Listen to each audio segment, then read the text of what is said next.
പ്രിയ സുഹൃത്തെ, ഈ ഇടയ്ക്ക് മാർത്താണ്ഡത്ത് ഞങ്ങൾ രണ്ടുപേരും കൂടെ ഒരു പരിപാടിയിൽ പങ്കെടുക്കാൻ പോയി.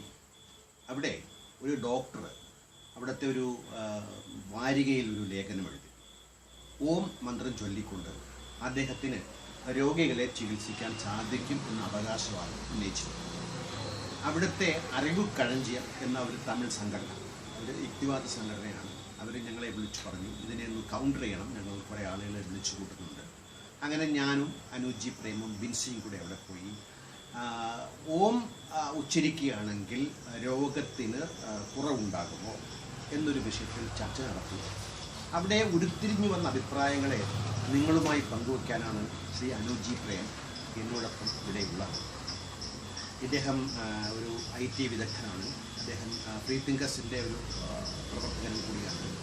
അദ്ദേഹം ഇന്നത്തെ ഈ സബ്ജക്റ്റിന് ഇട്ടിരിക്കുന്ന പേര് ഫെയ്ത്ത് ഹീലിംഗ്, വിശ്വാസ ചികിത്സ എന്നതാണ് ഞങ്ങൾ ഇന്ന് ഈ അധ്യായത്തിന് ഇട്ടിരിക്കുന്നത്.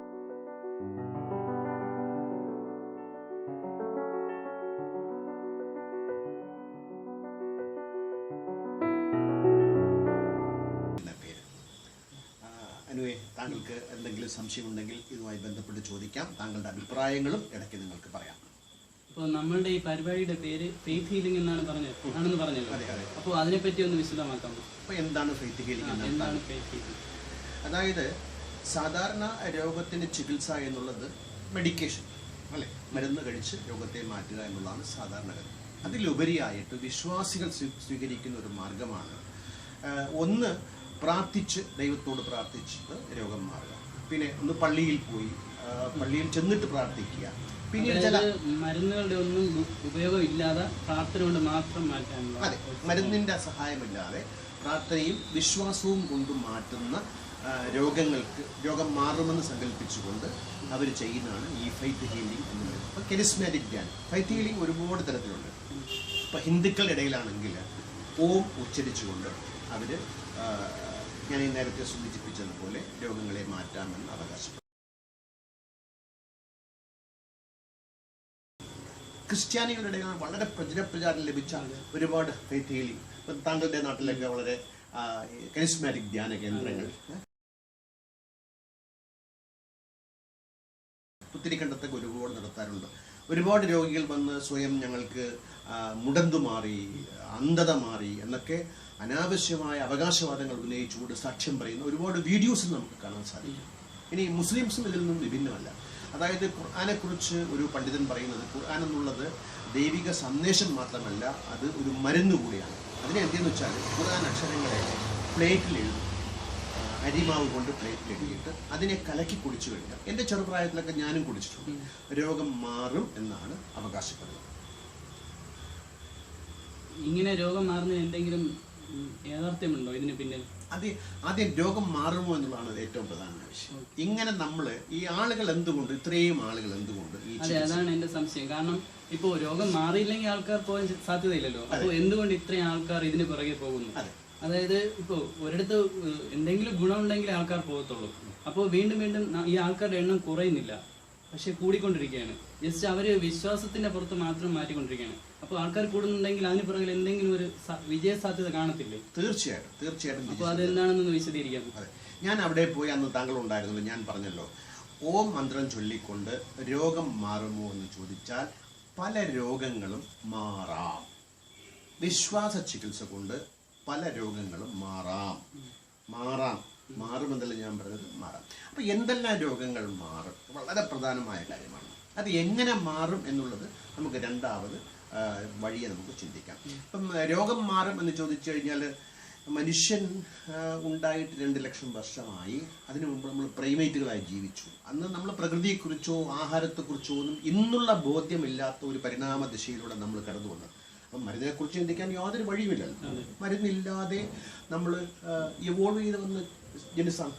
ഇനി മനുഷ്യരായിട്ട് ഹോമോസാപ്പിയൻസ് 2 ലക്ഷം വർഷത്തിന് മുമ്പത്തെ നമ്മുടെ ആദിമ തുടക്കത്തിൽ നിന്ന് നോക്കുകയാണെങ്കിൽ അന്നും മരുന്നില്ല.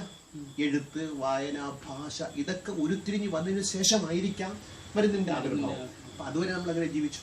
അപ്പോൾ സെൽഫ് ഇമ്മ്യൂണിറ്റി തീർച്ചയായിട്ടും നമ്മളിലുണ്ട്. ഏത് രോഗം വന്നാലും പല രോഗങ്ങളും നമ്മളെ കീഴ്പ്പെടുത്തുകയും ആ രോഗങ്ങളെ അങ്ങനെ സെൽഫ് ഇമ്മ്യൂണിറ്റി ഉള്ളവർ മാത്രമേ അതിജീവിച്ചുള്ളൂ. അതിജീവിച്ച ആളുടെ മക്കളാണ് നമ്മൾ. അതുകൊണ്ട് നമുക്ക് അതിജീവിക്കാനുള്ള സാധ്യത കൂടുതലാണ്. അങ്ങനെ നമ്മൾ അതിജീവനത്തിന്റെ മുഖ്യ വാഹകരാണ് നമ്മൾ അതിജീവിച്ചു വന്ന ആളുകൾ. അതുകൊണ്ട് തന്നെയാണ് പല കപട വൈദ്യശാസ്ത്രങ്ങളും നിലനിൽക്കുന്നത്.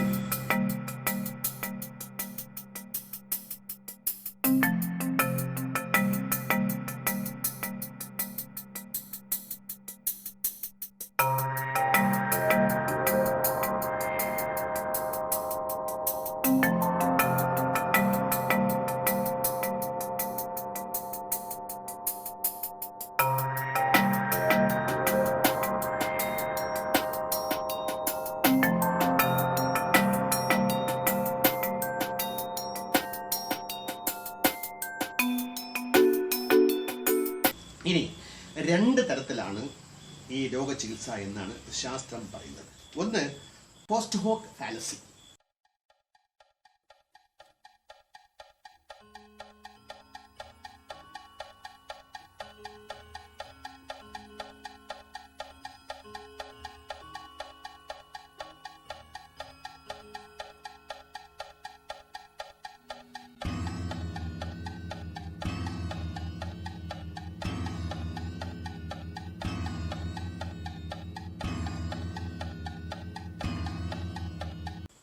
എന്ന് പറയും. അതായത് ഒരു ന്യായ വൈകല്യമാണ്. ഒരു ഉദാഹരണം പറയുകയാണെങ്കിൽ, കോഴി കൂവി സൂര്യൻ ഉദിച്ചു. കോഴി കൂവിയത് കൊണ്ടാണ് സൂര്യൻ ഉദിച്ചത് എന്ന് പറയുന്നത് പോലെയാണ് അഡ്ഹോക് ഫാലസി. അഡ്ഹോക് അല്ല, പോസ്റ്റ് ഹോക് ഫാലസി. അതായത് എന്തെങ്കിലും മരുന്ന് കഴിക്കുകയോ അല്ലെങ്കിൽ പ്രകൃത്യാ ഉള്ള രോഗശമനം ഉണ്ടാകുകയോ ചെയ്തിട്ട് പ്രാർത്ഥിച്ചപ്പോൾ കോഴി കൂവി സൂര്യൻ ഉദിച്ചു. അതാണ് യഥാർത്ഥത്തിൽ തമ്മിലൊരു ബന്ധവുമില്ല, പക്ഷേ അങ്ങനെ നമുക്ക് ഫീൽ ചെയ്യും. അതാണ് ഈ പോസ്റ്റ് ഹോക് ഫാലസി എന്ന് പറയുന്നത്. ഒരു ന്യായ വൈകല്യമാണ്. ആ രീതിയിൽ എന്തെങ്കിലും ചികിത്സ ഇല്ലാത്ത രീതിയിൽ സ്വയാർജിതമായ രോഗപ്രതിരോധം കൊണ്ടോ രോഗം മാറിയിട്ട് പ്രാർത്ഥിക്കുമ്പോൾ ഇതുമായിട്ട് കണക്ട് ചെയ്യുമ്പോൾ വേറെ ഒരു കാരണം കൊണ്ടാണ്, പക്ഷെ അത് യഥാർത്ഥത്തിൽ മാറിയത് പ്രാർത്ഥന കൊണ്ടാണെന്ന് അവർ പറയുന്നു, സങ്കല്പിക്കുന്നു. ഇതൊരു കാരണം. ഇനിയാണ് ഏറ്റവും പ്രധാനമായ നമ്മുടെ ഈ ചർച്ചയിലെ ഏറ്റവും പ്രധാനമായ കാര്യം എന്ന് പറയുന്നത് പ്ലസിബോ എഫക്റ്റ്.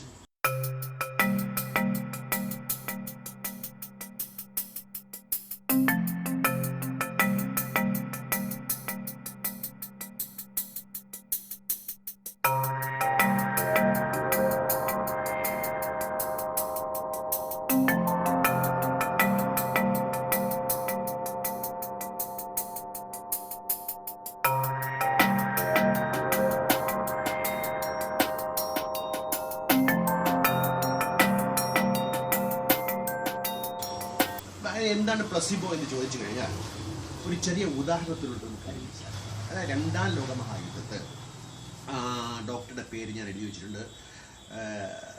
സെക്കൻഡ് വേൾഡ് വാറിൻ്റെ അമേരിക്കൻ പട്ടാളക്കാർക്ക് ഹെൻറി ബീച്ച് എന്ന ഡോക്ടർ, ഹെൻറി ബീച്ച്.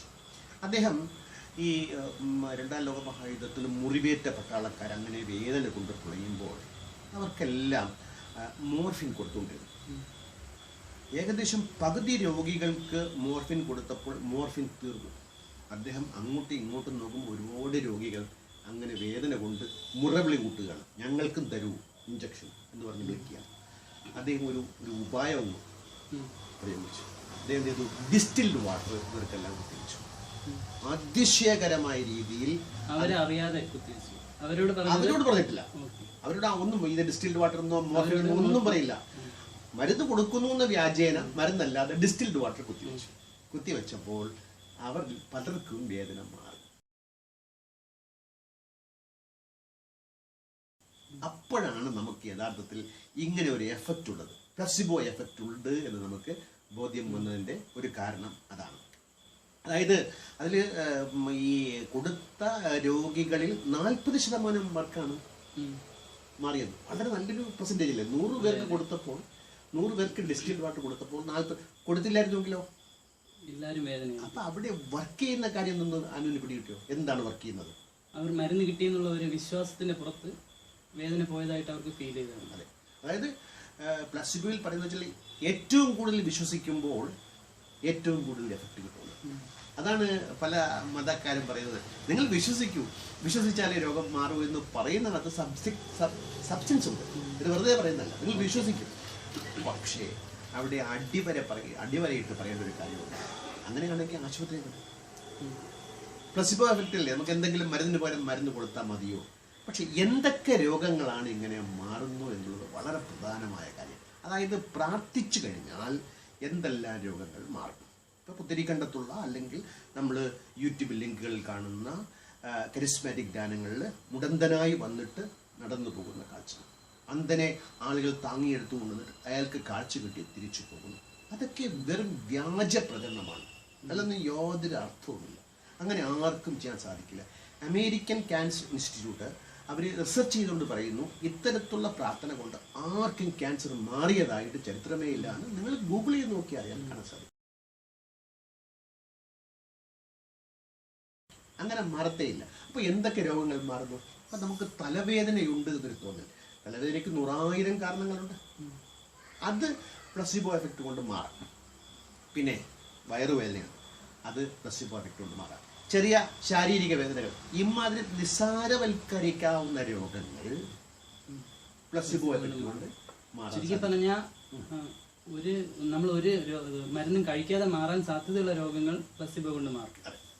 നമ്മൾ ഒരു മരുന്നും കഴിച്ചില്ല. അത് ഹോമിയോയെക്കുറിച്ച് ഒരു രസാപകരമായ ഒരു കാര്യം ഞാൻ കണ്ടിട്ടുണ്ട്. അതിൽ ഹോമിയോ മരുന്ന് കഴിച്ചാൽ 7 ദിവസം കൊണ്ട് രോഗം മാറും. ഇനി മരുന്ന് കഴിച്ചില്ലെങ്കിലോ ഒരാഴ്ച കൊണ്ട് മാറും എന്ന് പറയുന്നത് പോലെയാണ്. ഞാൻ നേരത്തെ സൂചിപ്പിച്ച പോലെ നമുക്ക് മരുന്നില്ലാതെ എവോൾവ് ചെയ്ത് വന്ന ഒരു സ്പീഷീസാണ്. അതുകൊണ്ട് ഒരുപാട് രോഗങ്ങളെ നമുക്ക് പ്രതിരോധിച്ചേ പറ്റും. അങ്ങനെ പ്രതിരോധിക്കാവുന്ന രോഗങ്ങളാണ്. ഇനി നമുക്ക് എന്തിനും ശാസ്ത്രജ്ഞ രീതി എന്ന് പറയുന്നത് ചോദ്യത്തിന് വിധേയമാക്കുക, പരീക്ഷണങ്ങൾക്ക് വിധേയമാക്കുക. അപ്പം ആർക്കെങ്കിലും പ്രാർത്ഥിച്ച് രോഗം ഭേദമാക്കാം എന്ന് അവകാശമുണ്ടെങ്കിൽ നമുക്ക് അവരെ ആശുപത്രി കൊണ്ടുപോകാം. ഒരു 100 രോഗികളെ എടുക്കട്ടെ പരീക്ഷണത്തിന് വേണ്ടിയിട്ട്. അങ്ങനെ നമ്മുടെ രവിമാഷ് റിച്ചാർഡ് ഡോക്കിൻസിന്റെ ഗോഡ് ഡെല്യൂഷനിൽ ഒരു കഥ പറയുന്നുണ്ട്. രോഗികളെ ഇങ്ങനെ പരീക്ഷണ വിധേയമാക്കിയിട്ട് അതിൽ 0 റിസൾട്ട് എന്ന് അദ്ദേഹം ആ കഥയിൽ പറയുന്നതായിട്ട് ഞാൻ ഓർമ്മിക്കുന്നു. താങ്കളും വായിച്ചിട്ടുണ്ടാവുമല്ലോ. അതിന് യാതൊരു ശാസ്ത്രീയതയുമില്ല. അങ്ങനെ നമുക്കിങ്ങനെ ഏത് അവകാശവാദത്തെയും ശാസ്ത്രത്തിന്റെ ഉരകലിൽ വെച്ച് ഉരയ്ക്കുമ്പോൾ അതിന് മറുപടി കിട്ടുമെങ്കിൽ ഓക്കെ, നമുക്ക് വിശ്വസിക്കാം. പക്ഷെ അത് കിട്ടിയില്ല എന്നുണ്ടെങ്കിൽ തീർച്ചയായിട്ടും അത് അശാസ്ത്രീയമായി. അപ്പോൾ രോഗപ്രതിരോധമുള്ള ഒരാൾ പ്രാർത്ഥന കൊണ്ട് എങ്ങനെ ഭേദമാകുന്ന ആരെങ്കിലും അനുവിനോട് ചോദിച്ചാൽ അനു എന്താ പറയുക? സൂപ്പർ. അപ്പം 2 നമുക്ക് പ്ലസിബോ എഫക്റ്റ് മാത്രമല്ല, നമ്മൾ നേരത്തെ പറഞ്ഞ പോസ്റ്റ് ഹോക് ഫാലസി, ഇന്നത് കൊണ്ട് ഇന്നതുണ്ടായി എന്നൊരു ധാരണ, മറ്റെന്തെങ്കിലും കാരണങ്ങൾ കൊണ്ട് രോഗം കൊണ്ട് അവർ വിശ്വസിപ്പിക്കുന്നു നമ്മളെ പ്രാർത്ഥിച്ചതുകൊണ്ടാണ് രോഗം മാറിയത്. അങ്ങനെ വിശ്വസിപ്പിക്കുക. ഇനി ഈ പ്ലാസിബോ എഫക്റ്റിന്റെ 2-3 ഉദാഹരണം കൂടെ നമുക്കിവിടെ നോക്കിക്കഴിഞ്ഞാൽ വളരെ രസാവഹമായിരിക്കും. അതായത് മിസ്റ്റർ റൈറ്റ്, അദ്ദേഹത്തിന് കക്ഷത്തിലൊരു മുഴ വന്നു. 1957 ക്രബ്യൂസിൻ എന്നൊരു മരുന്ന് കഴിച്ചാൽ ഈ മുഴ, അതൊരു ക്യാൻസറാണ്, മാറുമെന്ന് അദ്ദേഹത്തിന് എവിടുന്നും അറിവ് കിട്ടി. ഡോക്ടർ ഈ മരുന്ന് അദ്ദേഹത്തിന് കൊടുക്കുന്നില്ല. ഡോക്ടർ പറഞ്ഞു, എനിക്ക് നിങ്ങളെന്ത് ക്രബ്യൂസിൻ തരാത്തത്? അപ്പോൾ ഇദ്ദേഹത്തിൻ്റെ നിർബന്ധത്തിന് വഴങ്ങി സംശയമുണ്ടായിരുന്നിട്ട് പോലും, ആ മരുന്നിൽ പൂർണ്ണ വിശ്വാസം ഇല്ലാതിരുന്നിട്ട് പോലും ഡോക്ടർ ക്രബ്യൂസിൻ ഈ റൈറ്റിന് പരീക്ഷണഘട്ടത്തിലായിരുന്നു. അത് ആ പരീക്ഷണഘട്ടത്തിലാണ്. ഇദ്ദേഹത്തിന് പൂർണ്ണ വിശ്വാസം വന്നിട്ടില്ല. ഈ ക്രബ്യൂസിൻ കൊണ്ട് ഈ കക്ഷത്തിലെ മുഴ, ലിംബിയാറ്റിക് ട്യൂമർ എന്നാ പറയുക, അത് മാറുമെന്നുള്ള വിശ്വാസം ഡോക്ടർക്ക് ഇല്ലാത്തതാണ്. പക്ഷേ രോഗിയുടെ ആ ഒരു വിശ്വാസം കൊണ്ട് എന്ത് ചെയ്തു? അദ്ദേഹം ഈ റൈറ്റിന് എന്ത് പറ്റിയെന്നറിയാമോ? അതിശയകരമായ രീതിയിൽ അദ്ദേഹത്തിൻ്റെ മുഴ അപ്രത്യക്ഷമായി. പക്ഷേ കഥ അവിടെ കൊണ്ട് അവസാനിക്കുന്നില്ല. ഇദ്ദേഹം ഈ രോഗി പല ജേർണലുകളും വായിക്കുന്നതാണ്, അപ് ടു ഡേറ്റ് ആണ് ന്യൂസുകൾ. അദ്ദേഹം വീണ്ടും വായിച്ചു, ക്രബ്യൂജിൻ അത്രയ്ക്ക് ഫലപ്രദമല്ല എന്നൊരു വാർത്ത അദ്ദേഹം കേട്ടു. അവിടെ വീണ്ടും എഫക്ട് ചെയ്തു, മുഴ വീണ്ടും വിശ്വാസം കുറഞ്ഞു. വീണ്ടും ഇതിന് നൊസിബോ എഫക്ട് എന്ന് പറയും. അതായത് പ്ലസിബോയുടെ ഓപ്പോസിറ്റ് ആയിട്ട്. അത് ഈ മതത്തിന്റെ നേരെ രവിമാഷൊരു കാര്യം പറയുന്നത് ഓർമ്മിക്കുന്നുണ്ടോ? കോപ്പ എന്താണെന്ന് വിശദീകരിക്കാമോ? അതൊന്ന് വിശദീകരിക്കാമോ? എന്താണ് ഈ കൊതിപ്പിക്കൽ പഠിപ്പിക്കൽ? അതായത് ഇപ്പോ ഒരു വിശ്വാസിയെ പല നല്ല കാര്യങ്ങളും കൊടുക്കും എന്ന് പറഞ്ഞ് അവരെ കൊതിപ്പിക്കാറുണ്ട്. ഉദാഹരണത്തിന് മരിച്ചു കഴിഞ്ഞാൽ സ്വർഗം കിട്ടും, കൂറിമാരെ കിട്ടും, മദ്യപ്പുഴയുണ്ട്, ഇങ്ങനെയൊക്കെ പറഞ്ഞ് അവരെ കൊതിപ്പിക്കുന്നു. അപ്പോൾ അവരെന്ത് ചെയ്യും? ആ മതത്തിൽ തന്നെ നിൽക്കാൻ ശ്രമിക്കും. അതേപോലെ തന്നെ വേറൊന്നാണ് പേടിപ്പിക്കൽ. പേടിപ്പിക്കൽ എന്ന് വെച്ചാൽ മരിച്ചു കഴിഞ്ഞാൽ ഇവർ പറയുന്ന കുറെ റൂൾസ് ഉണ്ട് ഓരോ റിലീജിയനിലും. അപ്പോൾ അത് അനുസരിച്ചില്ല എന്നുണ്ടെങ്കിൽ ശിക്ഷ കിട്ടും, നരകത്തിലിട്ട് പൊരിക്കും, അങ്ങനെ കുറെ പേടിപ്പിക്കുന്ന കുറെ സ്റ്റേറ്റ്മെന്റ്സ് പറയും. അപ്പോൾ ഇത് രണ്ടും കൂടെ ചേർന്ന് എന്ത് ചെയ്യും? അവർക്ക് ആ വിശ്വാസത്തിൽ തന്നെ അവർക്ക് അടിയുറച്ച് നിൽക്കേണ്ട ഒരു മെന്റാലിറ്റി ഉണ്ടാവും. ഇതാണ് സാധാരണ എല്ലാ വിശ്വാസത്തിന്റെ അടിത്തറ എന്ന് പറയുന്നത്, കൊതിപ്പിക്കലും പേടിപ്പിക്കലും. കോപ്പ എന്ന് സിമ്പിൾ ആയിട്ട് രവി സാർ പറയാറുണ്ട്. അദ്ദേഹത്തിന്റെ പല പ്രഭാഷണങ്ങളും വാസ്തവത്തില് കേരളത്തിലെ യുക്തിവാദ ചരിത്രത്തിന്റെ ഒരു ഗതി തന്നെ മാറ്റിയിട്ടുണ്ട് അല്ലേ? ഞാനൊക്കെ യുക്തിവാദ രംഗത്ത് വന്നിട്ട് ഒരു സംശയം പ്രകടിപ്പിച്ചാണ്, യുക്തിവാദം മുന്നോട്ട് പോകുമോ, അത് ഫ്ലീറ്റിംഗ്, അത് മുരടിച്ചൊരു ചിന്ത. പക്ഷേ രവിമാഷിന്റെയും ഡോക്ടർ വിശ്വനാഥന്റെയും കടന്നുവരവും, പിന്നെ നിങ്ങളെപ്പോലുള്ള അനുജി പ്രേമു, അനു വിനോദ്, ജൽജിത്ത്, അങ്ങനെ കുറേ പിള്ളേരുടെ വരവുകൊണ്ട് ട്രിവാൻഡ്രത്ത് തന്നെ വളരെ നല്ല മാറ്റങ്ങൾ ഉണ്ടാക്കാൻ നമുക്ക് സാധിച്ചു. രവിമാഷിന്റെ പ്രത്യേകിച്ച് പ്രഭാഷണങ്ങളും സംവാദങ്ങളൊക്കെ വളരെ വളരെ ഗുണം ചെയ്തിട്ട് ഒരുപാട് കാര്യങ്ങൾ നമുക്ക് അവരിൽ നിന്ന് മനസ്സിലാക്കാൻ സാധിച്ചിട്ടുണ്ട്. ഈ സ്വതന്ത്ര ചിന്ത വളരെ കൂടുതൽ ജനകീയമാക്കാൻ അവർ വളരെ വലിയ പങ്കാണ് വഹിച്ചത്. മുമ്പൊക്കെ ആണെങ്കിൽ കുറച്ച് എന്താ പറയുക, തലനരച്ച വൃദ്ധന്മാർ മാത്രമുള്ള ഒരു ഗ്രൂപ്പാണ് യുക്തിവാദ സംഘം എന്നുള്ള ചിന്താഗതിയിൽ നിന്ന് മാറി വളരെയധികം ചെറുപ്പക്കാരൊക്കെ മുന്നോട്ട് വരാൻ അവർ വളരെയധികം സഹായിച്ചിട്ടുണ്ട്. ഇപ്പോൾ സോഷ്യൽ മീഡിയയിലും എല്ലാം വളരെ സജീവമായി അവർ ഉണ്ട്. അതെ, നമുക്കിപ്പോൾ ഇനി ഒരു സൗകര്യം ഉള്ളപ്പോഴത്തേക്ക് നമുക്ക് നമ്മുടെ ഈ പ്രേക്ഷകർക്ക് വേണ്ടിയിട്ട്, എന്നെ കാണാൻ കുറേ 500 പേരുണ്ട്, അവർക്ക് കേൾപ്പിക്കാനായിട്ട് നിങ്ങൾ എങ്ങനെ യുക്തിവാദിയായിരുന്നത്. ഞാനൊരു പഴയകാല യുക്തിവാദി, ഒരുപാട് ആൾ പഴയമാർക്ക് ഞാൻ ഒരുപാട് തെളിയിട്ടുണ്ട്. ഞാനെങ്ങനെ അനുജി പ്രേം എങ്ങനെ യുക്തിവാദി, നമുക്ക് മറ്റൊരു അവസരത്തിൽ ഒരു അധ്യായത്തിൽ കൂടെ നമ്മുടെ കുറെ ആൾക്കാരുണ്ട് ഇങ്ങനെ അവരുടെ സ്വന്തം കഥ പറയാനായിട്ട്. അത് നല്ലൊരു എക്സ്പീരിയൻസ് ആയിരിക്കും ഓരോ ആൾക്കാർക്കും. ഇപ്പം ഇത് കേൾക്കുന്നവർക്ക് തന്നെ ഒരു ക്യൂരിയോസിറ്റിയാണ്, ഇവരൊക്കെ എന്തുകൊണ്ട് ഇങ്ങനെയായി. അപ്പോൾ അത് ഓരോരുത്തരുടെയും അവരവരുടെ അനുഭവമായിട്ട് പറയുമ്പോൾ ചിലപ്പോൾ അത് കാണികൾക്ക് ഇഷ്ടപ്പെടാൻ സാധ്യതയുണ്ട്. നമുക്ക് അങ്ങനെ ചെയ്യാം. നമുക്ക് ജൽജിത്തിനെയും വിൻസിയെയും അനു വിനോദും നിങ്ങളൊക്കെ ഓരോ എപ്പിസോഡിൽ ഇരുന്നുകൊണ്ട്, അല്ലെങ്കിൽ 2 എപ്പിസോഡിലൊക്കെ ആയിട്ട് നമ്മൾ എന്തുകൊണ്ട് യുക്തിവാദിയാന്നുള്ളത് നമുക്ക് അടുത്ത എപ്പിസോഡിൽ അത് ചെയ്യാമെന്ന് പ്രതീക്ഷിക്കാം. മാഷാഡിങ്ക. ഇനി ഈ കോപ്പയിലെ ഈ പേടിപ്പിക്കലിന് വളരെ എഫക്റ്റ് ഉണ്ട്. അതിന് പ്ലസിബോയുടെ നേരെ ഓപ്പോസിറ്റ് നൊസിബോ എഫക്റ്റ്. അതായത് ഈ നൊസിബോയ്ക്ക് ഒരു കഥ പറയുന്നുണ്ട്. അതായത് ഒരു ദമ്പതികൾക്ക് 3 കുട്ടി, വളരെ പണ്ട് അമേരിക്കയിൽ നടന്ന, അതായത് ആധുനിക വൈദ്യശാസ്ത്രമൊക്കെ രംഗത്ത് വരുന്നതിന് മുമ്പ് നടന്ന ഒരു സംഭവമാണ്. 3 ട്രിപ്ലറ്റ്സ്. ഈ 3 കുട്ടികളെയും വയറ്റാട്ടിയാണ് പ്രസവമെടുത്തത്. അവരിങ്ങനെ പ്രവചിക്കുന്ന ആളും കൂടിയാണ്. അവർ പ്രവചിച്ചു ഈ 3 കുട്ടികൾ വളരെ മോശപ്പെട്ട കുട്ടികളാണ്, ഈ 3 കുട്ടികളും മരിച്ചു. അത് വയസ്സും പറഞ്ഞു, 9 വയസ്സ്, 18 വയസ്സ്, 27 വയസ്സ്. എൻ്റെ ഓർമ്മ ശരിയാണെങ്കിൽ ഈ വയസ്സാണ്. ജന്മദിനത്തിൽ തന്നെ ആദ്യത്തെ കുട്ടി 9ാമത്തെ വയസ്സിൽ മരിച്ചു. ഈ കോപ്പയിലെ പേയാണ് പേടിപ്പിക്കുന്നത്, നസിബോയാണ്. 2ാമത്തെ കുട്ടി 18ാമത്തെ വയസ്സിൽ മരിച്ചു. 3ാമത്തെ കുട്ടി 27ാമത്തെ വയസ്സിൽ ഇതിനെതിരായി ഫൈറ്റ് ചെയ്തു. അവൾ എന്ത് ചെയ്തു? മരിക്കത്തില്ല എന്ന് ഉറച്ചുകൊണ്ട് വൈകുന്നേരം, നാളെയാണ് 27, അന്ന് വൈകുന്നേരം ഹോസ്പിറ്റലിൽ അഡ്മിറ്റ് ചെയ്തു. വിറയിലൊക്കെ വന്നു. ചുരുക്കി പറയുകയാണെങ്കിൽ അതിദാരുണമായ രീതിയിൽ ആ കുട്ടി മരിച്ചു. ഇതാണ് നൊസിബോ എഫക്റ്റിൻ്റെ റിപ്പോർട്ട് ചെയ്യപ്പെട്ട അമേരിക്കൻ സംഭവം. ഞാൻ ചെറുപ്പത്തിൽ ഇതൊന്നും, ഈ പ്ലസിബോയെക്കുറിച്ചൊന്നും മനസ്സിലാക്കാത്ത കാലഘട്ടത്തിൽ പഠിച്ച കഥയുണ്ട്. അതായത് ഞാനത് വളരെ രസമായിട്ടൊരു ഇംഗ്ലീഷ് പ്രൊഫസർ എനിക്ക് പഠിപ്പിച്ച ഒരു കഥയാണ്. നിങ്ങളിൽ പലരും ഈ കാണുന്ന നിങ്ങളിൽ പലരും വായിച്ചിരിക്കും. സൂ ആൻഡ് ജോഅന്ന 2 സഹോദരങ്ങളാണ്. അതിൽ തണുത്ത കാലത്ത്, ഇംഗ്ലണ്ടിൽ നിന്ന സംഭവമാണ്, തണുത്ത കാലത്ത്, തണുപ്പുള്ള കാലത്ത് ഒരു യസൂവിന് ന്യൂമോണിയ വന്നു. എന്നിട്ട് ഇവളെ ഹോസ്പിറ്റലിൽ അഡ്മിറ്റ് ചെയ്യും. അപ്പോൾ ഇവൾ ഹോസ്പിറ്റലിൽ കിടക്കുകയാണ്. അപ്പുറത്തൊരു മതിലുണ്ട്, അതിനോട് ചേർന്ന് മരം നിൽപ്പുണ്ട്, നല്ല മഞ്ഞ് വിളിച്ചാണ്. അപ്പോൾ ഈ കുട്ടി സങ്കല്പിക്കുകയാണ്, ആ മരത്തിലെ ഓരോ ഇലകളും മഞ്ഞുകാലമായതുകൊണ്ട് കൊഴിഞ്ഞുകൊണ്ടേയിരിക്കും. അവസാനത്തെ ഇല കൊഴിയുമ്പോൾ ഞാൻ മരണപ്പെടും. വെറുതെ അങ്ങ് ചിന്തിക്കുകയാണ്. ഈ മനുഷ്യനൊരു സ്വഭാവം ഉണ്ട്, എങ്ങനെയെന്നറിയാമോ? ലൂയി വോൾപ്പാർട്ട് വിശ്വാസത്തിന്റെ മനഃശാസ്ത്രം എന്ന ആ ഒരു ഹിസ്റ്ററിയിൽ അദ്ദേഹം പറയുന്നുണ്ട്. അദ്ദേഹത്തിന്റെ പ്രഭാഷണത്തിൽ, അദ്ദേഹത്തിന്റെ ബുക്കിൽ, എൻ്റെ ഓർമ്മ ശരിയാണെങ്കിൽ 6 impossible things before breakfast.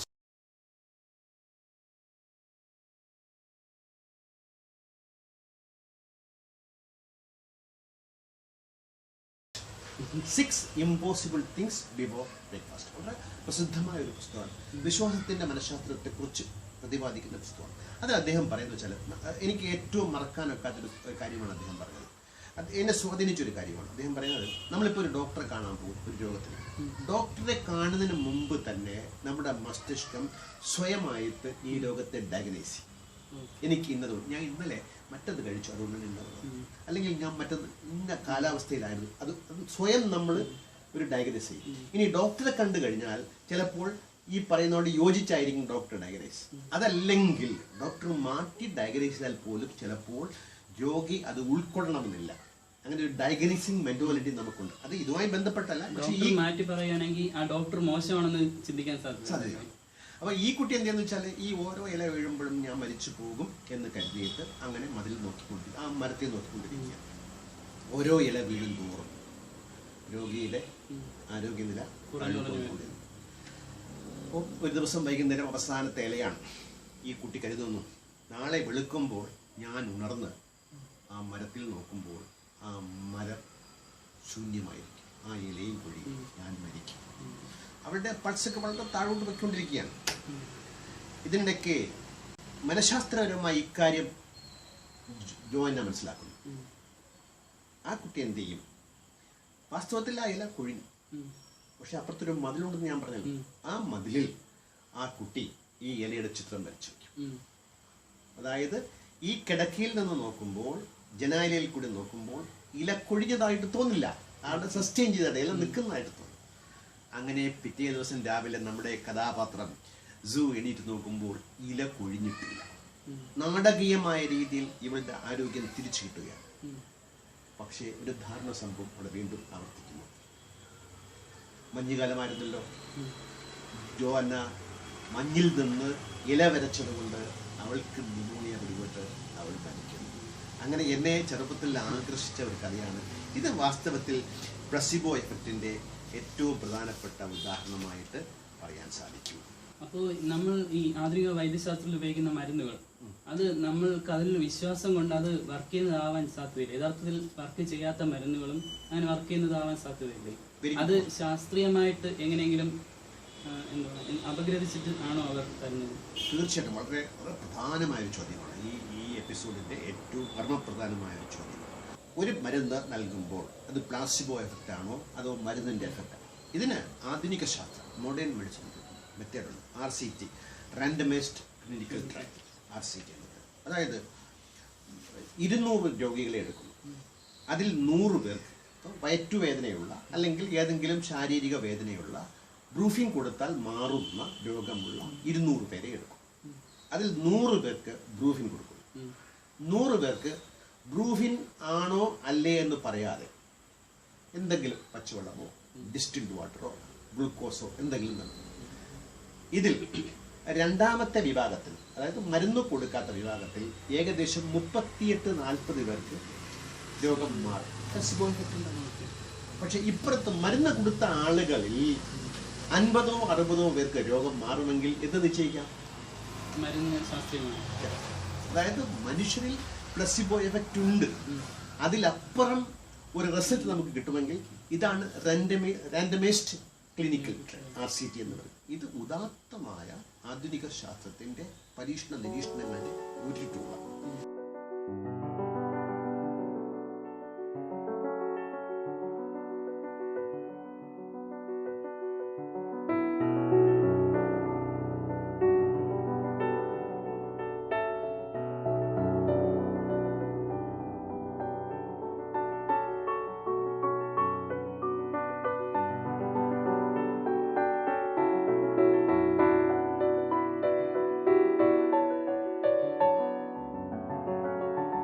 ഈ ടൂൾ ഉപയോഗിച്ചുകൊണ്ട് ഏത് മരുന്നിനെയും പരീക്ഷണ വിധേയമാക്കുമെങ്കിൽ ആക്കിയിട്ടേ ആ മരുന്ന് എന്ന് WHO പുറത്തിറക്കാൻ അനുവദിക്കുകയുള്ളൂ. അതാണ് ഈ ആധുനിക ശാസ്ത്രത്തിന്റെ, മോഡേൺ മെഡിസിന്റെ പ്രത്യേകത എന്ന് പറയുന്നത്.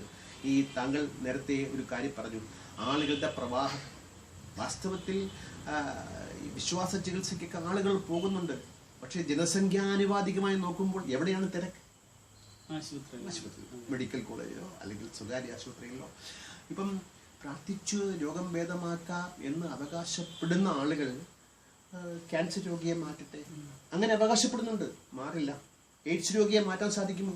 സാധിക്കുകയില്ല. അങ്ങനെ സാധിക്കുമെങ്കിൽ ആർക്കാണ് അതിനകത്ത് അബ്ജക്ഷൻ ഉണ്ടാകുക? ഒരിക്കലും ഒരു അബ്ജക്ഷനും ഉണ്ടാകാൻ ആർക്കൊരു വകയില്ല. പക്ഷെ അതല്ല യാഥാർത്ഥ്യം. ഇനി ഒരു കഥ കൂടെ പറഞ്ഞു നമുക്ക് അവസാനിപ്പിക്കാം. അതായത് കേരളത്തിലെ യുക്തിവാദ ചരിത്രത്തിൽ ഒരു സമരോത്സുകതയ്ക്ക് തുടക്കം കുറിച്ച ആളാണ് ഏറ്റിക്കോ, അബ്രഹാം പവസ്കോ. കേട്ടിട്ടില്ലേ?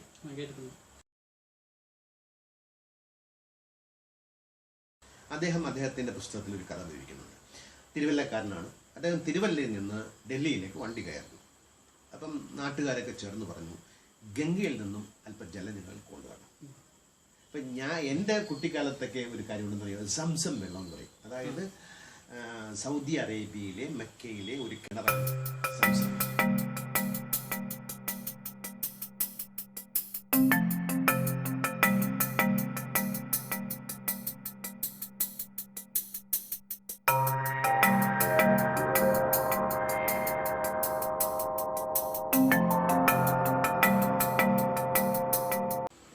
ഹിസ്റ്ററി ഒന്നും ഞാൻ അവിടെ പറയുന്നില്ല, ഒരു വ്യാജ ഹിസ്റ്ററിയാണത്. ആ കിണറ്റിലെ വെള്ളം കുടിച്ചു കഴിഞ്ഞാൽ രോഗം മാറും, എല്ലാ രോഗത്തിനും ശമനമുണ്ടാക്കും എന്നാണ് വൈപ്പ്. പക്ഷെ അതിനൊരു നൊസിബോ എഫക്റ്റ് ഉണ്ട്. എന്നറിയാമോ? ഇപ്പം സ്വബോധമുള്ള ഒരു രോഗി, ഇപ്പം മസ്തിഷ്കത്തിന് കുഴപ്പം സംഭവിച്ചില്ല, മസ്തിഷ്കത്തിലേക്ക് രക്തപ്രവാഹം ഉണ്ട് എങ്കിൽ മറ്റ് രോഗമുണ്ടെങ്കിലും ബോധം നിലനിൽക്കും, അല്ലേ? അങ്ങനെ ബോധം നിലനിൽക്കുന്ന ഒരു രോഗിക്ക് ഇയാൾ മരണാസനായി എന്ന് മനസ്സിലാക്കിക്കൊണ്ട് ഈ സംസം വെള്ളം കൊടുക്കുകയാണെങ്കിൽ അവൻ മനസ്സിലാക്കും ഞാൻ മരിക്കാൻ പോകുന്നു. ഞാൻ പറയാറുണ്ട്, സംസം വെള്ളം കൊടുക്കൂ, നേരത്തെ അങ്ങോട്ട് അയക്കൂ എന്ന് പറയാം. ഇത് മരിക്കാൻ പോകുന്നവർക്ക്. അതായത് മുസ്ലിംസ് രണ്ട് കാര്യം ചെയ്യാറുണ്ട്. ഒന്ന്, കുട്ടി ജനിച്ച ഉടനെ കാതിൽ ബാങ്ക് ചെയ്യും, അല്ലാഹു അക്ബർ എന്നുള്ള ബാങ്ക് ചെയ്യും. അതുപോലെ മരിക്കാൻ നേരത്ത് കാതിൽ പറഞ്ഞു കൊടുക്കും, ലാ ഇലാഹ ഇല്ലല്ലാഹു മുഹമ്മദ് റസൂൽ. അവർക്ക് മനസ്സിലാവില്ല മരിക്കാൻ ഇത് നൊസിബത്ത്. അത് മാത്രമല്ല, ഈ സംസം വെള്ളം എവിടെ നിന്നെങ്കിലും തേടി പിടിച്ചുകൊണ്ട് 2 സ്പൂൺ വായിൽ ഒഴിച്ചു കൊടുക്കുകയും ചെയ്യും. ഇതിന് സഗ്രാത്ത് എന്നാ പറയുക, അന്തിമഘട്ടം. അതിൽ ഈ അന്തിമഘട്ടത്തിൽ ബോധമുള്ള ഒരു രോഗിയാണെങ്കിൽ പല കാരണങ്ങൾക്കും രോഗം നഷ്ടപ്പെട്ടാണെങ്കിൽ ഇതൊന്നും ചെയ്തു. പക്ഷെ ബോധമുള്ള ഒരു ബോധം നശിക്കാതെ, ഇപ്പം ക്യാൻസർ, ഇപ്പം എൻ്റെ ഒരു സുഹൃത്ത് കാര്യം പറഞ്ഞു. അദ്ദേഹത്തിൻ്റെ ഒരു സുഹൃത്തിൻ്റെ മരുമകൻ ക്യാൻസർ രോഗം ബാധിച്ചു, ലങ്സിലാണ്. പക്ഷെങ്കിൽ ആ കുട്ടി മരിക്കുന്നതിന് 1 മണിക്കൂർ മുമ്പ് വരെ വളരെ നന്നായി സംസാരിച്ചുകൊണ്ടിരുന്നു, ബോധക്ഷയം ഉണ്ടാകുന്നില്ല. അങ്ങനെയുള്ള രോഗികൾക്ക് ഇമാതിരി കാര്യങ്ങൾ കൊടുക്കുമ്പോൾ നൊസിബോ വർക്ക് ചെയ്യും. അപ്പം ഞാൻ പറഞ്ഞു വന്നത് ഗംഗാജലത്തിൻ്റെ കാര്യമാണ്. ഗംഗാജലം എങ്ങനെ ഇതുപോലത്തെ ഒരു സിദ്ധ ഔഷധമാണ് ഗംഗാജലം. ഗംഗാജലം കൊടുക്കാനായിട്ട് ആവശ്യപ്പെട്ടുകൊണ്ട് അപ്പം കോവൂര് ഡൽഹിയിൽ പോയി, അദ്ദേഹം ഗംഗയിലും പോയി. ഗംഗയിൽ അദ്ദേഹം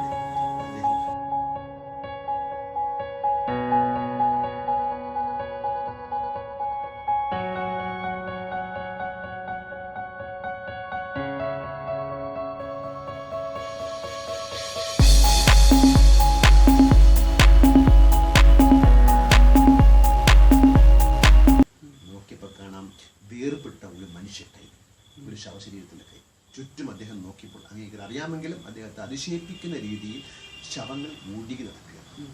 അദ്ദേഹം ആലോചിച്ചു, ഞാൻ ഈ മലിനജലമാണോ എൻ്റെ തിരുവല്ലക്കാർക്ക് കൊടുക്കേണ്ടത്? ഞാനത് കൊടുക്കുന്നില്ല, പകരം എന്തെങ്കിലും സംവിധാനം ഉണ്ടാക്കാമെന്ന് കരുതിയിട്ട് അദ്ദേഹം ഗംഗാജലം എടുത്തു. അദ്ദേഹം തിരുവല്ലയിൽ റെയിൽവേ സ്റ്റേഷനിൽ നിന്നിറങ്ങി ഒരു കുപ്പി വാങ്ങിച്ച്, അന്ന് പ്ലാസ്റ്റിക് കുപ്പിയിൽ ഒരു കുപ്പി വാങ്ങിച്ച് അവിടുത്തെ പൈപ്പിൽ നിന്ന് വെള്ളമെടുത്ത് റെയിൽവേ സ്റ്റേഷൻ അദ്ദേഹത്തിന്റെ അയൽവാസികൾ കൊണ്ടുപോയി. 2 ദിവസം കഴിഞ്ഞപ്പോൾ ഒരു വന്ന് പറഞ്ഞു, എൻ്റെ ഭാര്യ ഈ ഗംഗാജലം കുടിച്ച് സുഖപ്രസവമായിരുന്നു. തിരുവല്ലയിലെ റെയിൽവേ സ്റ്റേഷൻ വെള്ളമാണ്. മറ്റൊരാൾ പറഞ്ഞു, എൻ്റെ ഭാര്യയ്ക്ക്, എൻ്റെ അനിയന് ഭയങ്കര വയറ്റുവേദനയായിരുന്നു, ഇത് ഒരു തുള്ളി കൊടുത്തേ ഉള്ളൂ, സുഖമായി. അങ്ങനെ അനുഭവ സാക്ഷ്യങ്ങളുടെ ഒരു പരമ്പര തന്നെ അദ്ദേഹത്തിന് കേൾക്കാൻ സാധിച്ചു. അദ്ദേഹം മനസ്സുകൊണ്ട് ഊറിച്ചിരിക്കുക മാത്രമല്ല, ഇവരോടൊക്കെ പറയുകയും ചെയ്തു, നിങ്ങളുടെ ധാരണ തെറ്റാണ്, ഞാൻ തന്നത് തിരുവല്ലയിലെ റെയിൽവേ സ്റ്റേഷനിലെ വെള്ളമാണ്. അങ്ങനെ ഗംഗാജലത്തിന്, പ്രാർത്ഥനയ്ക്ക്, സംസം വെള്ളത്തിന്, ഖുർആൻ വചനം എഴുതിയ, മഷി എഴുതിയ, അങ്ങനെയൊക്കെ ധരിക്കുന്നത് വിശ്വാസപരമായ ഒരു പ്ലസിബോ എഫക്റ്റ് എന്നല്ലാതെ അതിനുപരിയായിട്ട് എന്തെങ്കിലും RCT ചെയ്യാൻ പറഞ്ഞു നമുക്ക് randomized ക്ലിനിക്കൽ ട്രയൽ. പക്ഷേ ഇതിൽ ചെയ്യാൻ പറ്റുമെന്ന് ചോദിച്ചാൽ ഇതൊരു മരുന്നല്ലല്ലോ. പക്ഷേ എങ്കിലും നമുക്ക് ആ രീതിയിലൊരു ട്രയൽ, ഒരുപാട് ടൂൾസ് ഉണ്ട് ശാസ്ത്രത്തിൽ. ആ ടൂൾസ് ഉപയോഗിച്ചുകൊണ്ട് ഇത് വർക്ക് ചെയ്യുമോ എന്ന് ചോദിച്ചാൽ തീർച്ചയായിട്ടും വർക്ക് ചെയ്യില്ല എന്നുള്ളതാണ് ഇതിൻ്റെ ഏറ്റവും പ്രധാനമായ ഒരു പോരായ്മയായി നിലകൊള്ളുന്നത്. പക്ഷേ ഈ ഇങ്ങനെ വിശ്വസിക്കുന്നതുകൊണ്ട് വിശ്വാസികൾക്കൊരു മാനസികമായ ഒരു എന്താ പറയുക സുഖം തോന്നാറില്ല. തീർച്ചയായിട്ടും അതും ഒരു നല്ലൊരു ചോദ്യമാണ്. അത് രാജു വടനാപ്പള്ളി കേട്ടിട്ടുണ്ട് അദ്ദേഹത്തെ കുറിച്ച്. പരിണാമ ഒരു വിദഗ്ധനാണ് അദ്ദേഹം, നന്നായിട്ട് പ്രസംഗിക്കുകയും ചെയ്യും.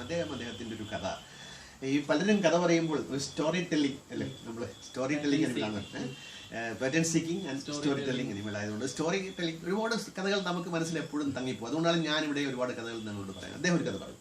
അതായത് അദ്ദേഹം എവിടെയോ വായിച്ചു, പ്രാർത്ഥന കൊണ്ട് മനഃശാന്തി കിട്ടാം. അദ്ദേഹം ഇത് പരീക്ഷിക്കാൻ വേണ്ടിയിട്ട് ഒരു ശാസ്ത്രജ്ഞൻ എന്ന നിലയ്ക്ക് പരീക്ഷിക്കാൻ വേണ്ടി അദ്ദേഹത്തിൻ്റെ നാട്ടിലുള്ള, അദ്ദേഹം തൃശ്ശൂർക്കാരനാണ്, വാടനാപ്പള്ളി, അവിടെയുള്ള ഒരു പള്ളിയുടെ, ക്രൈസ്തവ പള്ളിയുടെ മുമ്പിൽ ചെന്ന് തന്നു. അപ്പോൾ ആളുകളൊക്കെ വന്ന് നോക്കി പള്ളിയിൽ പോകുമ്പോഴാ രാജു യുക്തിവാദി ഇവിടെ നിന്ന് നിൽക്കുന്നു എന്നൊക്കെ ശോഭിച്ചിട്ടൊക്കെ പോയി. തിരിച്ചു വരുന്ന ആളുകൾ അവരുടെ മട്ടും ഭാവവും മാറി ശാന്തശീലരായി ഇദ്ദേഹം രാജുവെ സുഖമാണോ എന്ന് ചോദിക്കുന്നതിൽ നിന്നും അവരുടെ മനോഭാവത്തിന് മാറ്റം ഉണ്ടായി എന്ന് അദ്ദേഹം രേഖപ്പെടുത്തി. പക്ഷെ അദ്ദേഹം മാത്രം പറയുന്ന കാര്യമില്ല, ലൂയി വോൾപ്പർട്ടും ഇത് പറയുന്നുണ്ട്. അതായത് വിശ്വാസിക്ക് വിശ്വാസം കൊണ്ട് പല തലങ്ങളിലും ആശ്വാസം കിട്ടാം. അപ്പം അതോടനുബന്ധിച്ച് തന്നെ നമ്മൾ വേറൊരു ചോദ്യം ചോദിക്കണം. അപ്പോൾ എന്തുകൊണ്ട് നമ്മൾ ഫെയ്ത്ത് ഹീലിംഗിനെ എതിർക്കുന്നു? കിട്ടിക്കോട്ടെ എന്ന് ചോദിക്കാമല്ലോ. പക്ഷെ അവിടെയാണ് ആപത്തെല്ലാം നടക്കുന്നത്. അമേരിക്കയിൽ ഇതുമായി ബന്ധപ്പെട്ട് ഒരുപാട് സ്റ്റഡി നടന്നിട്ടുണ്ട്. ഇത് ഏറ്റവും കൂടുതൽ ബാധിക്കുന്നത് കുട്ടികളെയാണ്. ഇത്തരം വിശ്വാസമുള്ള മാതാപിതാക്കൾ അവരുടെ കുട്ടികളെ ചികിത്സയ്ക്ക് വിധേയരാക്കാതെ ഫെയ്ത്ത് ഹീലിംഗ് കൊണ്ടുപോയി ഒരുപാട് കുട്ടികൾ മരിച്ചു പോകുന്നു. അതായത് ഒരു വിശ്വാസത്തിന്റെ മറ്റൊരു സൈഡ് എഫക്റ്റാണ് ഇത്. ഫെയ്ത്ത് ഹീലിംഗിനോട് വിശ്വാസം കൂടി ആധുനിക വൈദ്യശാസ്ത്രത്തെക്കാളും വിശ്വാസമായി കഴിഞ്ഞാൽ പ്രശ്നമാണ്. പിന്നെ തീർച്ചയായിട്ടും അവര് ആ ആധുനിക വൈദ്യശാസ്ത്രത്തെ കൂട്ടുപിടിക്കാതെ മാറാൻ സാധിക്കുന്ന രോഗത്തെ, മാറ്റാൻ സാധിക്കുന്ന രോഗത്തെ ചികിത്സിക്കാതെ, പക്ഷേ പ്ലസിബോ എഫക്റ്റ് കൊണ്ട് മാറാത്ത, വിശ്വാസം കൊണ്ട് മാറാത്ത പല രോഗങ്ങളും നമുക്കുണ്ട്. ആ രോഗത്തെ കീഴ്പ്പെടുത്താൻ ആധുനിക വൈദ്യശാസ്ത്രത്തെ കൂട്ടുപിടിച്ച്, അതാണ് നമ്മൾ ഈ ഫെയ്ത്ത് ഹീലിംഗിനെ എതിർക്കാനുള്ള ഏറ്റവും പ്രധാനമായ കാര്യം. ഇത് ഗുണത്തെക്കാളേറെ ദോഷം ചെയ്യും. പ്ലസിബോ എഫക്റ്റ് കൊണ്ട് മാറുന്ന രോഗങ്ങൾ നിസ്സാര രോഗങ്ങളാണ്. അതുപോലെ തന്നെ എനിക്ക് തോന്നിയിട്ടുള്ള ഈ വിശ്വാസം മൂലം ഉണ്ടാകുന്ന ഒരു മനസ്സുഖം എന്ന് പറയുന്നത് ഈ മദ്യപാനികൾക്ക് കുറച്ച് സമയത്തേക്ക് ഉണ്ടാകുന്ന ഒരു മനസ്സുഖമില്ല, അതേപോലെ ആയിരിക്കുമെന്നാണ് എനിക്ക് തോന്നുന്നത്. കാരണം വിശ്വാസികൾ ഒരു ദിവസം പോയി കഴിഞ്ഞാൽ അവർക്ക് മനസ്സുഖം ശാശ്വതമായി കിട്ടിക്കഴിഞ്ഞാൽ അവർ പിന്നെ പ്രാർത്ഥിക്കാൻ പോകത്തില്ല. പക്ഷേ ഒരിക്കൽ പോകുന്നവർ സ്ഥിരം പോയിക്കൊണ്ടിരിക്കുന്നു, കാരണം അവർക്ക് കിട്ടുന്നില്ല. പിന്നെ കൂടുതൽ പ്രാർത്ഥിച്ചാലേ കിട്ടുന്നുള്ളൂ. അതായത് അത് അഡിക്റ്റീവ് ആകുന്നു. ഒരു കണക്കിന് പറഞ്ഞ മദ്യപാനം പോലെ തന്നെയുള്ള ഒരു അഡിക്റ്റീവാണ് ഈ വിശ്വാസം എന്നാണ് എൻ്റെ. തീർച്ചയായിട്ടും മാനസികമായ ഒരു ഉന്നമനം കിട്ടുന്നതായിട്ട് ധാരണയാണ്. അപ്പം നമ്മളിപ്പം അവിശ്വാസികൾ അല്ലെങ്കിൽ സ്വതന്ത്ര ചിന്തകർ ഒരു വിഷയം വരുമ്പോൾ രോഗമോ കലാപമോ അല്ലെങ്കിൽ ഭൂമികുലുക്കമോ ഒക്കെ ഉണ്ടാകും. നമ്മളുടെ കാരണങ്ങളെ തേടി ചെന്ന് റെക്ടിഫൈ ചെയ്യാൻ ശ്രമിക്കും. അപ്പം വാസ്തവത്തിൽ ഒരു ജീവി എന്ന നിലയ്ക്ക് നമുക്കൊക്കെ മരണഭയം ഉണ്ടാകും. പക്ഷെ അതിനൊക്കെ ഒരു പരിധിയുണ്ട്. അല്ലേ, എന്താണ് മരണം വന്ന് സുനിശ്ചിതമായി നമുക്ക് അറിയാവുന്നതുകൊണ്ട്. പക്ഷെ മറ്റേ കോപ്പ വർക്ക് ചെയ്യുമ്പോഴത്തേക്കും ഏറ്റവും കൂടുതൽ പേടിച്ചു പോകും. അപ്പോൾ സ്വതന്ത്ര ചിന്തകരാകില്ല. ചിന്താശാസ്ത്രത്തിൻ്റെ വഴിയാകുമ്പോൾ എന്തുകൊണ്ടാണ് ഈ രോഗം? ഇപ്പോൾ ക്യാൻസർ പ്രാർത്ഥന കൊണ്ട് മാറും എന്ന് പറയുമ്പോൾ ക്യാൻസർ ആ പ്രാർത്ഥന കൊണ്ട് മാറില്ല എന്ന് തീരുമാനിക്കണമെങ്കിൽ ക്യാൻസറിൻ്റെ കാരണങ്ങൾ മനസ്സിലാകണം. അല്ലേ, ക്യാൻസറിൻ്റെ കാരണങ്ങൾ മനസ്സിലാകുമ്പോഴത്തേക്കും ഈ രോഗം സെല്ലിൻ്റെ അനിയന്ത്രിതമായ വളർച്ച, സ്റ്റോപ്പ് മെമ്മോ കിട്ടാത്തതുകൊണ്ടുള്ള സെല്ലിൻ്റെ അനിയന്ത്രിതമായ വളർച്ചയാണ് ക്യാൻസർ എന്ന് മനസ്സിലാക്കി കഴിഞ്ഞാൽ എയ്ഡ്സ് അതൊരു വൈറൽ രോഗമാണ്. അത് പ്രാർത്ഥിച്ചൊന്നും മാറ്റാൻ പറ്റില്ല. ശക്തമായ ചികിത്സ കൊണ്ട് ചിലപ്പോഴേ ഭേദമാക്കാൻ പറ്റുള്ളൂ. അങ്ങനെയല്ലേ എയ്ഡ്സ്? അപ്പം അങ്ങനെയുള്ള രോഗങ്ങൾക്ക് വിധേയരാകുന്നവർ മോഡേൺ മെഡിസിനെ കൊണ്ട് കിട്ടുന്ന സഹായങ്ങളെ തേടാതെ ഇമാതിരി കപട ചികിത്സകളുടെ പിറകെ പോകാതിരിക്കാനാണ് നമ്മളിതിന് ശക്തമായി. എങ്ങനെയാണ് പ്ലസിബോ എഫക്റ്റ് വർക്ക് ചെയ്യുന്നു എന്ന് മനസ്സിലാക്കിയിട്ട് ഈ അധ്യായം അവസാനിപ്പിക്കും. എന്താണ് പ്ലാസിബോ എഫക്റ്റ് എന്ന് ചോദിച്ചാൽ, മരുന്നല്ലാതെ മരുന്ന് എന്ന വ്യാജേന എന്തെങ്കിലും രോഗിക്ക് നൽകുമ്പോൾ അയാൾക്ക് രോഗശമനം ഉണ്ടാകുന്നു. എന്തെങ്കിലും എന്നൊക്കെ പറഞ്ഞാൽ sugar pills, saline water, distilled water ഇതൊക്കെയാണ് നൽകുന്നത്. ഒരാളിൽ നൽകുന്നത് നല്ല ഔഷധ വീര്യമുള്ള ഔഷധമാണെന്ന് ബോധ്യപ്പെടുത്താൻ സാധിക്കുമെങ്കിൽ, അയാളിൽ അമിത വിശ്വാസം ഉണ്ടാക്കിയെടുക്കുവാൻ സാധിക്കുമെങ്കിൽ പ്ലാസിബോ എഫക്റ്റിൻ്റെ തോത് വർദ്ധിച്ചിരിക്കും. ഇതെങ്ങനെയാണ് ശരീരത്തിൽ വർക്ക് ചെയ്യുന്നു എന്ന് ന്യൂറോ സയൻസിന് ഈ അടുത്ത കാലം വരെ അറിയില്ലായിരുന്നു. ഒരുപാട് ക്ലിനിക്കൽ ട്രയലിലൂടെ, പരീക്ഷണ നിരീക്ഷണങ്ങളിലൂടെ ന്യൂറോ സയൻസ് അതിന് ഉത്തരം കണ്ടെത്തി കഴിഞ്ഞു. നമ്മുടെ കയ്യിൽ ഒരു മുറിവുണ്ടാകുകയാണെങ്കിൽ ആ വേദന നാഡികളിൽ കൂടി മസ്തിഷ്കത്തിൽ എത്തുകയും മസ്തിഷ്കമാണ് യഥാർത്ഥത്തിൽ വേദനയെ പ്രോസസ്സ് ചെയ്യുന്നത്. പ്ലസിബോ എഫക്റ്റിൽ സംഭവിക്കുന്നത് എന്തെന്ന് ചോദിച്ചാൽ, അവിടെ മസ്തിഷ്കത്തിൽ ഡോപ്പമിൻ എന്ന ന്യൂറോ ട്രാൻസ്മിറ്റർ ഉണ്ടാക്കപ്പെടുന്നു. ഡോപ്പമിൻ യഥാർത്ഥത്തിൽ വേദനയെ സപ്രസ് ചെയ്യുന്നത് കൊണ്ട് വേദന മാറിയെന്ന് രോഗിക്ക് തോന്നുന്നു. ഇതാണ് യഥാർത്ഥത്തിൽ പ്ലസിബോ എഫക്റ്റിൽ വർക്ക് ചെയ്യുന്നത്. പക്ഷേ ഒരു കൂട്ടം ആളുകളിൽ, ഒരു കൂട്ടം രോഗികളിൽ ഇത് വർക്ക് ചെയ്യില്ല. അൾസൈമേഴ്സ് രോഗം ബാധിച്ച ആളുകൾ, മറവി രോഗം, താൻ ആരാണെന്നുള്ള ബോധ്യം നഷ്ടപ്പെട്ട ആളുകളാണല്ലോ അൾസൈമേഴ്സ് രോഗത്തിന് അടിമപ്പെട്ടവർ. നൽകപ്പെടുന്നത് മരുന്നാണെന്നൊരു ബോധ്യം അവരിൽ ഉണ്ടാക്കിയെടുക്കുവാൻ സാധിക്കാത്തത് കൊണ്ട് അൾസൈമേഴ്സ് രോഗികളിൽ പ്ലസിബോ എഫക്റ്റ് ഇങ്ങനെയാണില്ല. കപട ചികിത്സകൾ ഇന്ന് രാജ്യത്തിൻ്റെ പല ഭാഗത്തും തളർച്ചു വളരുന്നത്. ഇതിനെയാണ് വിശ്വാസ ചികിത്സയും മുതലെടുക്കുന്നത്. സൂക്ഷിക്കുക, കരുതിയിരിക്കുക.